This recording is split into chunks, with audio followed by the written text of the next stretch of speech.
2, 1. Welcome back, ladies and gentlemen. This is the Hardcore and the Casual Podcast. My name's Justin. I'm your host, and this is my co-host, Elijah. And this week, I am sadly having to give up my title because Alex Perez knocked Pantoja. Well, not Pantoja. What's his name? Who even cares anymore? I lost. I don't even care. Nicolau? Yeah, Nicolau. Yes. No, Matthews Nicolau. Pantoja's this one that I'm looking at right now, so I kind of got it confused. But yeah, so Elijah's champ now, Alex Perez, with a huge knockout last week. That was Ilia Topuria-esque in the way he knocked out Nicolau. So I didn't see that coming. I also didn't see Ryan Spann coming, getting TKO'd in the co-main event. Yeah, that was wild. That was wild. I don't even think I remember the guy's name that knocked him out, but he looks pretty good, and I think he's gonna be ranked like 11th by now. 10th, 9th? Actually, I can check that right now. It's currently Wednesday as of this podcast, right? It's Wednesday. So let's see what these rankings are right now. Let's see where he got placed. Should have been prepared a little more, but I didn't think that I was gonna be jumping into it like this. Let's see. He got placed, Gustav. Gustav got placed 12th. Wow. Menafield got moved up to 11th, and Gustav got put at 12th. What round did he knock him out Ryan in? Spann got knocked down to 15th. So he's actually below Dominic Reyes, who he just knocked out, which makes no sense. Put him at 14th and put Dominic Reyes at 15th since Ryan Spann just knocked out Reyes. Yeah. That doesn't make any sense, but okay. I mean, none of these rankings make sense anymore. This is all arbitrary stuff that the UFC makes up at this point, because that doesn't make any sense. Ryan Spann just knocked out Dominic Reyes. It might go off points? I don't know. I think it's because like a guy that wasn't ranked just beat Spann. Yeah. Maybe that's why, but like, dude, like we watched Ryan Spann knock out Dominic Reyes, and now he's below him in the rankings. Yeah. Just doesn't make any sense. That was like last year too. No, the UFC gets. Yeah, no. What else changed in these rankings? Izzy got moved up to 11th pound for pound. Tom Aspinall got moved up to 12th, and Charles Oliveira got moved down to 13th. How does he get moved up? I have no clue, but Charles Oliveira, I think, is because Charles Oliveira got moved down to. Where's he at? 13th now. Wow. 13th ranked. I think that they should just kick him off the rankings at this point, honestly. Nah, because he's still a top fighter. You can't discredit him. Because he beat Chandler. No, you're right. 5. You're right. Alex Perez got moved up to 5th ranked. On pound for pound? No. For the flyweight division, Alex Perez got moved up to 5th. Somehow he is now above Mokaev, even though Mokaev just beat Alex Perez like last month. Yeah. That makes no sense at all. Alex Perez just got beat by Mokaev, and now he's ranked higher than him in the division. I don't know what the UFC is doing anymore. This is the UFC's official rankings on their page. I don't know how that works. How is he above Mokaev? Mokaev just beat Alex Perez like last month. Nicolau got moved down to 8th. Manel Cape got moved down. In the bantamweight rankings, there's been some shakeups. Jonathan Mutinez got moved up to 12th. For some reason. I think it's just because he's fighting Jose Aldo this weekend. Yeah. Probably. It's going to be a good fight. Yeah, it probably will be. Edson Barboza and Bryce Mitchell got switched spots in the featherweight rankings. 11th and 12th, they just switched spots. No clue why that happened. Inactivity. Yeah, I guess so. And then Curtis Blades and Stipe got switched for the heavyweight division. Where's Stipe at? Stipe's 5th now. Curtis Blades is 4th. Okay. So, yeah, I mean, some weird ranking stuff going on here today, but yeah, I mean, that's not I just wanted to go through that real quick. That wasn't really the point of this, but yeah, so back to what we were talking about. Your champ now, Alex Perez, got a clean knockout. Didn't see it coming, but I was watching it. I was actually outside this window right here playing ping pong, and I was watching it through the window, and I had that speaker right there, like that little one, and it blasting out of the window just so that I could watch it and hear it while I was playing ping pong. So, and then I was staring at the TV right when it happened. So, yeah, it was clean. It was Ilia Topuria-esque, as I said. It was a very clean knockout. So I was watching it at work. Yeah. I think that, honestly, Alex Perez, yeah, this lines him up pretty good, but like you can't skip over Mokaev. Nah, he just beat him. You can't just do that to him. Mokaev. Well, he just got knocked out too. Mokaev? No, he didn't get knocked out. His last fight was against Alex Perez. He's undefeated. I think he's like 12-0. But it was kind of a boring fight against Alex Perez. Yeah. But like you don't discredit him for that. Like I know I discredited Aljamain Sterling for that, but like at least Mokaev is undefeated, has like half of his knockouts in the UFC, like half of his finishes are knockouts. Mm-hmm. He's had like 2 decisions in the UFC in like 6 fights. Yeah, so Aljo's still the GOAT. Yeah, okay, whatever you say. But yeah. So congratulations, champ. Do you have any words you want to say as your first title reign? I expect it to be a long title reign, and it feels heavy on the neck. Thank you. You're welcome. I mean, it could change by literally Saturday, by the way, because we're about to do our rankings or our predictions for UFC 301, the pay-per-view that should be a fight night. Yes. I'm not paying $80 for this. I'm sorry. I'll find a way to watch it. You know, don't worry how I'm gonna watch it, but I'm gonna find a way. But I'm not paying $80 for this. Oh, I sure won't either. Yeah, maybe I'll head to Buffalo Wild Wings or something. Yeah, exactly. Maybe I'll head to Brick House and go watch it at Brick House or something on Saturday. But there's just no way that I pay $80 for this. Yeah. But yeah, so I'll just read down the list real quick. Paul Craig versus Caio Borralho is the first matchup. Michel Pereira, Ior Pretoria, Anthony Smith, Victor Petrino, Jonathan Martinez, Jose Aldo with the return, and then Alexandre Pantoja versus Steve Erceg.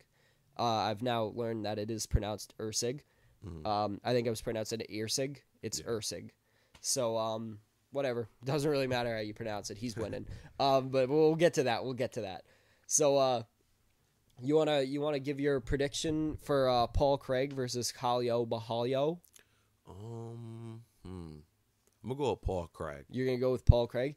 Is he the underdog? I don't see any stats on that right now. I'm just on the regular old page. I should have probably been more prepared than that, but oh well, that's your job. You were bringing in the stats on that, so yeah. That's your thing.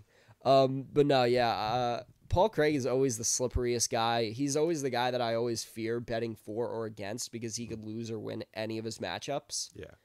Caio Borralho, though, 15-1, won no contest. He's on his way up. He's very good at jiu-jitsu. He's very good on his feet. I'm going to pick Caio Borralho just because I'm 50-50 on this fight, and I want to win that title back. Uh-huh. So I'm going to try and pick something against you. And I think that he can get it done. I mean, Paul Craig, like I said... What's Paul Craig's record? 17-7-1. I don't know what that draw was all about, but Paul Craig doesn't seem like the type of guy to draw with anyone. You know what I mean? He either wins a fight very definitively or he loses a fight very definitively. Unanimous draw just sounds so weird. Yeah, especially next to Paul Craig's name. Yeah, no, I got Borralho. I think that he can pull it out of the bag. He probably stuffs some takedowns, ends up on the ground, maybe gets out of a few submission holds, and I think eventually ends it on the feet. I'm guessing you got Paul Craig by submission.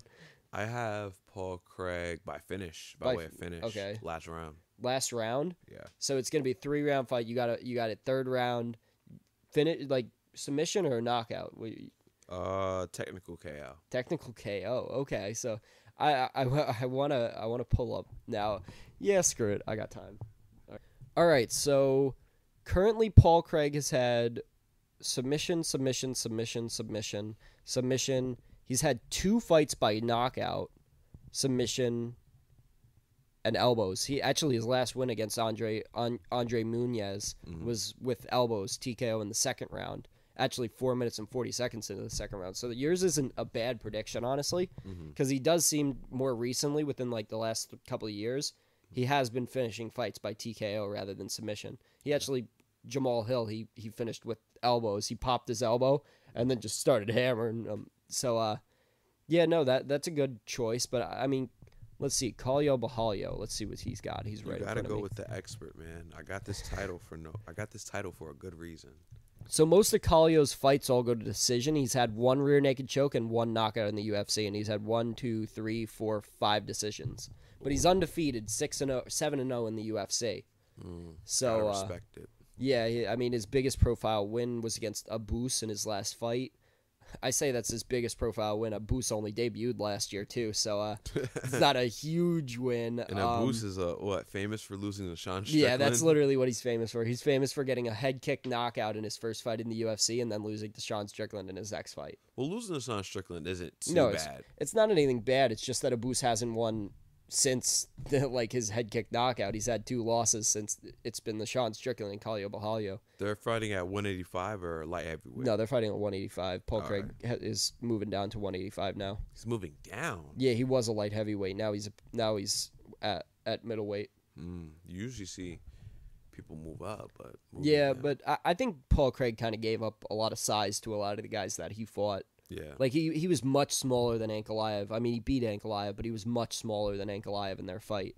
And a lot of guys the same, a lot bigger than him at light heavyweight. So I think this is the division for him. Yeah. Speaking of guys who this is the division for, Michel Pereira, that man was trying to make 170 for the longest time. He failed to make weight against Stephen Thompson, moved up to middleweight, and now he looks like an unkillable monster. I think he's on like an 8-fight win streak now, and he's fighting Ior Poeteria, 20-5. He's been doing some good things too, but he's no Michel Pereira. Yeah. I got Michel Pereira in this fight. Michel Pereira. I think that he gets a clean knockout. I think that he needs to cut all of the jumping and flipping stuff. I know he hasn't done that in a while, and I think that's why he's been winning a lot. But yeah, no, just gotta stay focused. Yeah, showboat before the fight, showboat after the fight. Keep it focused when you're in the cage, especially against someone like Ior, because I've seen Ior do some crazy things to people too. Yeah. So no, Michel Pereira should pick up this win. I think middleweight is the right division for him. 30-11 with 2 no contests. It's not the prettiest record with the losses, 11 losses, but 30 wins. It's a lot of wins. You winning. So you stay winning, keep winning. So yeah, I don't really have much else to say about that. I mean, we both got Michel Pereira, so there's not much of a argument between us right now. No.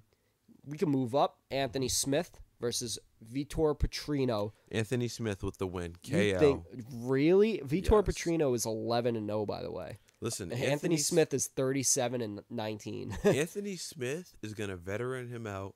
He's gonna be the GOAT he is. He's done it before. He's gonna win. He did that to Ryan Spann twice, actually, because I think Anthony Smith was like losing a couple, and then he got Ryan Spann, picked up a sub, and then he lost a couple more, and then got Ryan Spann again, and then won by decision that time, not by finish. So I actually think Anthony Smith's is going down. Like, I think his skill level, his body, his mental, I think it's all starting to go down. I think he's in the Tony Ferguson era of his career.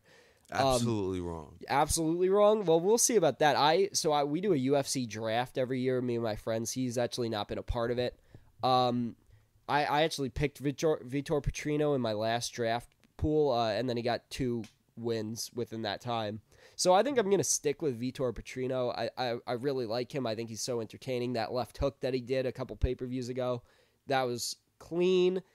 I could see him doing it the same way to Anthony Smith. I really do see him knocking out Anthony Smith.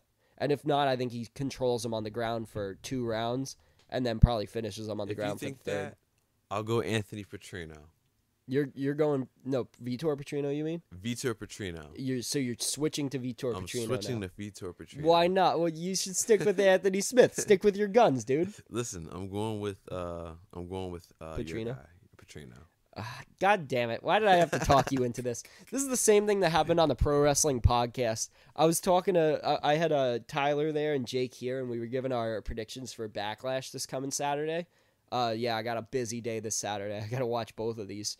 But yeah, so we were giving our predictions, and I was just giving some random insight into what I think might happen, and then Tyler was like, well, now you got me thinking that that's going to happen. Like, you just changed my mind, so... I guess I'm good at that. I guess gotta shut up. I gotta stop being such a hardcore, you know? Casual. Yeah, whatever. Dude, I just changed your mind. How am I the casual? Listen, I'm the expert, so I gotta go with your statement. With Petrino? Yeah. All right. Yeah, I really do think Anthony Smith is on the downfall of his career at this point. You said you disagreed, but now you agree? Yeah. Sounds like you're fickle. You're fickle just like all these other UFC fans. I love you guys. I mean, you're the greatest fans in the world. but you could be somewhat fickle sometimes, you know? Like we love a winner, hate a loser. Exactly. Very, very much so, honestly. Jonathan Mutinez versus Jose Aldo Jr. What is Jose Aldo doing back in this cage? Jose Aldo's coming and he's getting a knockout. I have no clue what's going to happen in this fight, only because Jose Aldo's been out for so long now. I mean, his last fight was against Merab. He still had great takedown defense in that fight, but he didn't really show any striking because Merab just kept shooting on him. Well, Merab is Merab. Couldn't take him down. Is he fighting in home soil? Yeah, they're in Brazil. Man, it's over for dude. So Jonathan Mutinez, he's known for his leg kicks too, just like Jose Aldo's known for his leg kicks. Yeah. So I think this is gonna be a leg kick battle back and forth. Man, this is so hard to pick one because of Jose Aldo being on the shelf for so long, being retired. I don't know where his mentality is at right now, but damn, you're going with Jose Aldo? Yeah. Don't do it.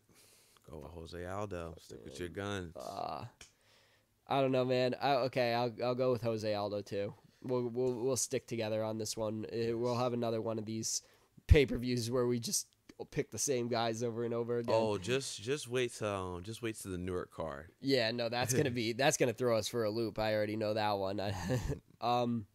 Yeah, I'll pick Jose Aldo too. I really don't want to see him back. I mean, I'm excited to watch him be back. Like, It's just one of those things where, like, you were retired.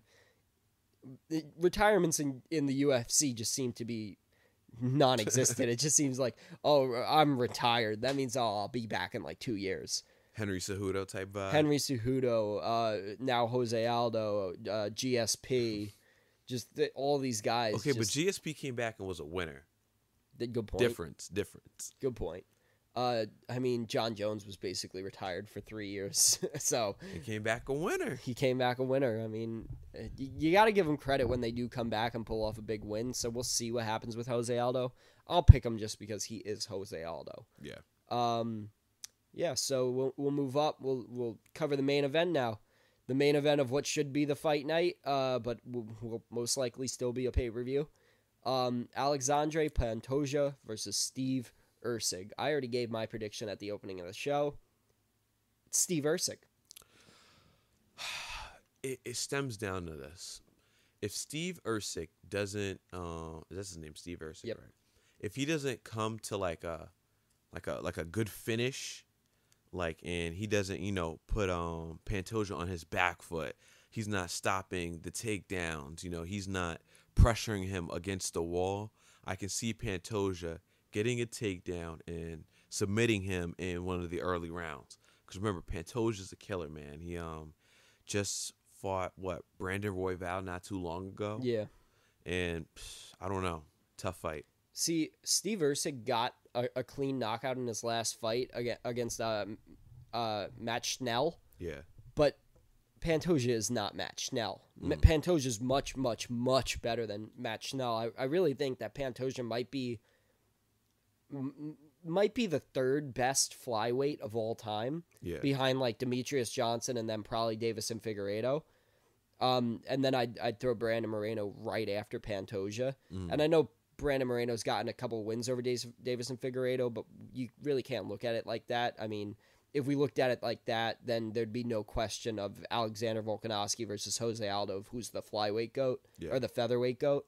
So you really got to look at it as their full careers and not just who beat who, But, so I'd say Pantoja is probably the third best flyweight of all time.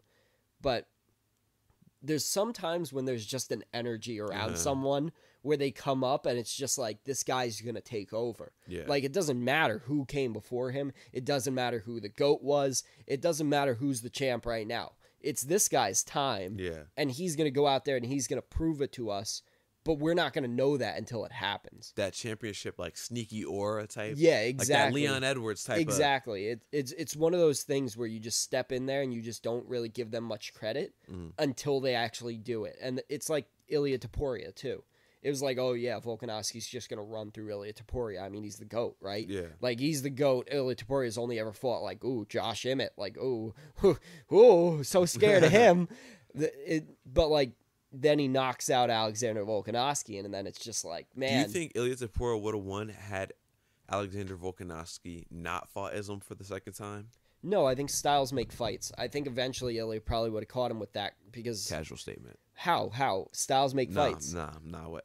With Volkanovski not taking that knockout, he definitely would have been way more prepared. He should have never took that fight against Islam and then turn around and making another fight. Absolutely not. See, I agree with you, but think about it. It wasn't... That punch would have knocked out Volkanovski, whether he never had been knocked out before or whether he's been knocked out before. That punch was so clean. Even if Volkanovski was fresh as a daisy, took like a year off, if he still got caught with that punch, he was still going unconscious. I don't know. It's just like, yeah, but it's like I feel like the Islam fight took away his confidence because you got to look at it. He had the first Islam fight. They say he won it. I don't really know how to score that fight in total. Then he goes in, destroys Yair Rodriguez, comes back. He loses the Islam fight. Okay, Islam's in a bigger, heavier weight class. Then it's like, okay, Topuria comes in next. It's just like Volk was just that guy at that time. Yeah, but Ilia Topuria had a strategy, and you can't take away his strategy. Mm-hmm. He pushed Volkanovski back. He just stepped on his guard. Yeah. See, everyone else that fights Alexander Volkanovski, they try and mirror him. Mm. Like, they're all mirroring him. When Volkanovski takes a step, they try to follow. Or it's the other way around. It might be Volkanovski trying to follow what the other person is doing. But it's always like a mirror. They're always following each other. Ilia Topuria stood and stepped. Volkanovski was doing his thing. Ilia Topuria stood, stepped, and just kept on pressing him against the cage. Volkanovski was good enough for a round and a half to get himself off the cage, move himself, circle himself away from the cage, get back to his popping and weaving and ducking and dodging and just popping him from the outside and then backing up. But then eventually, Ilia Topuria rushed him to the cage, found an opportunity to push him back against the cage. And I mean, he probably would have been able to do that at some point throughout a 5-round fight, whether or not Volkanovski took that Islam fight. And I don't doubt that Volkanovski had doubts about himself after getting knocked out. Yeah. I don't doubt that there was that idea in his head where he's just like, oh, well, I've got a little less confidence now knowing that I can get knocked out like that. Yeah. But at the same time, in a 5-round fight, it's hard to say that Ilia Topuria wouldn't have still eventually pushed Volkanovski against the cage and gotten that combination off. Because I bet he'd been planning that combination for a long time. Here, think of it almost in this way. Volk probably would have lost to Ilia Topuria either way. Yeah, you're right. But I'm thinking anyone closer to Volk is like, what, 36? Anyone closer to his age, Volk would have easily taken out. But I think it's because, it's a young man's sport. Ilya's just, he's like, what, 27, just turning 28. Bro's fresh as a daisy. Yeah. So, I think, strong, still powerful, still has the speed, the mobility, the power, everything that you need to take down a goat like Volkanovski, Ilia Topuria possessed. And I think that's what's matching what you're saying. Because you're saying Volk's matching everyone, Ilya's moving and stepping. Yes. Or he's matching Volk at a faster pace because he's younger. I think that's what also. I think that he cuts off the cage better. He makes his way into the pocket, and then he doesn't let the person leave. Because Volk has a weird guard, too. Yeah, he does. And I think that Volk would have been better if he would have not done what he normally does. Yeah. If he didn't fight in his normal strategy, he probably would have done better against Ilia Topuria. Yeah. Because the way Volk moves is he uses the entire octagon. What Ilia wants you to do is not stand directly in the middle. He wants the middle of the cage. He wants you to be dancing around the outside of him so that no matter where you are, he could just take 2 steps forward, be right in front of your face. Now your back's up against the cage, and then he could just move forward and hit a combination on you because you don't have that extra space to move backwards. You could still move left and right, but what he needs is you not to be able to move backwards, because once you can move backwards, you can evade his punches. And it seems like he's coming with some power. He's coming with some power. Look at all of his major knockouts in the UFC. Ilia Toporia's major knockouts in the UFC. Or knockdowns or knockouts. Jai Herbert. Jai Herbert's back was literally like mine up against this couch right now. Yeah. Back up against the cage, cut through a combination. Jai Herbert couldn't move backwards, got knocked out. Bryce Mitchell was moving backwards towards the cage, got hit with a combination, got sat up against the cage. Josh Emmett. Josh Emmett was moving sideways against the cage, going this direction, and then Ilia Topuria managed to catch him, sending him up against the cage. All of Ilia Topuria's knockdowns are all from the person not being able to move backwards any farther. Because Ilia Topuria can follow you left and right, but it's hard to catch you when you're moving back. I think that Max Holloway has the best distance management in the UFC other than Volkanovski. Mm-hmm. And Ilia Topuria was able to break Volkanovski's distance management. So I think that he has a shot at breaking Max Holloway's distance management. But hear this. Max is just as young as Ilia Topuria. Max was champion early in his career. Well, Max is 32. He's like 5 years older still. No. Yeah, Max is 32. Yeah, 4 or 5 years old, but Max is still young enough to where it's like he's still in. He's Max is like in the prime of like age of UFC fighters, and Ilia is young enough to where even if he loses this fight, if he has a good enough fight against Max and loses the belt, they can refight that fight again because he's still young enough and can win that belt back. And I'd agree, and I don't know who I'd have in that fight just because Max Holloway's chin is so strong, and Ilia Topuria's combinations are so good. Mm-hmm. Max Holloway's combinations are so good. It's going to be... They're such good boxers, but in such different ways. Yeah. Ilia Topuria is a very good boxer at planting and throwing combos. Max Holloway is a very good boxer at sticking and moving. They're very different boxers, but both have... It's like Mike Tyson versus like Floyd Mayweather, but at the same weight. The only thing about Max and Ilia is that if the fight goes 5 rounds, Max is going to...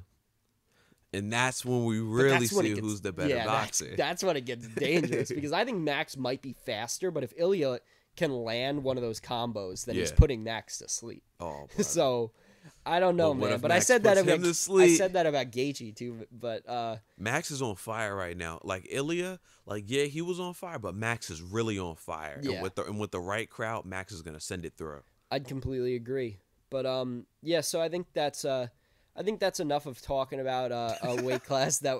See, this is how boring this 301 card is. We had to talk about Volkanovski, Ilia Topuria, and Max Holloway just because we didn't have enough to talk about for this. Yeah.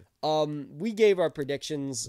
You had Pantoja, right? I have Pantoja. So you have Pantoja, I have Usyk, and then the only one we differed on was you have Paul Craig, and I have Calio Bahalio. So there's a possibility of a tie. If there is a tie goes to the runner, you'd remain champ. If Paul Craig loses and Steve Usyk wins, then I get that title. So you have more opportunities to keep your belt right now. You have there's 2 opportunities for you to win your belt, 1 opportunity for me to win it. That's fine. No, you know what? That's not fine. I'm switching my old pick to Jonathan Martinez. I'm switching right now before this podcast is over. Jonathan Martinez is beating Jose Aldo. I don't care if that loses me the predictions. It probably will. It really probably will. But screw it. I said it now. I'm picking Jonathan Martinez. You gotta take a risk. I'm gonna take a risk. This one doesn't matter. It'll matter when the Newark one comes. Yeah, for sure. And I'm okay with losing this one if it means I still get an opportunity to win that, because I'm not giving you. You have the possibility for a draw and a win. Nah, can't do it. You got 2 opportunities to win that. I need it back. Nah, I don't know if it's this UFC event. I think it may be the next big one. But did you hear about the new gloves they're going to introduce? I did. I thought they were going to introduce them at 300, but they didn't. Maybe International Fight Week for McGregor? No, I think it's the Newark card. Newark card? Islam. That'll be cool. I think only the champion should wear them, but hey, if the champion and challenger, it is what it is. I have nothing else to add about that. It's just new gloves. I don't really... It's supposed to be poke-free. Yeah, I know. I get the whole thing, but just don't poke people in the eye. I mean, it sounds so easy, but just keep your fist closed. Like I don't as a not fighter get how it's so hard, but like I get like if you're like trying to post off someone that could actually accidentally happen. Go for a takedown, but then maybe they duck. But then there are some guys who literally just fight like this. It's like, dude, just close your fists. Jon Jones. Yeah, exactly. Jon Jones always fighting like soon as Jon Jones gets almost knocked out, eye poke. Yeah. Cocaine. And I think that there'll still be eye pokes even with the new gloves. It'll all happen. We'll see how it plays out. I think the knockouts will look clean since you get that gold fist. Yeah, that'd be cool. But so let's just run down the list real quick and then get us out of here. We've got Paul Craig versus Kaliyo Bahalio. I've got Kaliyo. He's got Paul Craig. Michel Pereira versus Io Porteria. We both have Michel Pereira. Anthony Smith versus Victor Petrino. He had Anthony Smith. He switched it to Victor Petrino, which is fair because I had Jose Aldo, but now I switched it to Jonathan Mutinez. So I've got Mutinez, you've got Jose Aldo, and then you have Pantoja, and I have Erceg. Yeah. So we've differed on 3 of these. So there's an opportunity for me to win still. Yes. And there's an opportunity for you to win. There's also an opportunity. There's no opportunity for a draw, right? No. Well, there is if a no contest or a draw happens in any of those fights. Then you will be crazy. Anthony Smith would be the guy to get a no contest. Yeah, he really would. He really would. But we're both Victor Petrino on that one, so it doesn't really matter. That's kind of a wash, no matter what happens. So, yeah, I mean, what are we at? We're at 30 minutes. Okay, that's a perfect time to end the podcast. 33 minutes. I'll probably cut like 3 minutes of it. So 30 minutes. Yeah, you got anything else to say, new champ? Well, as new champ, I promise to bring the best predictions on camera every week.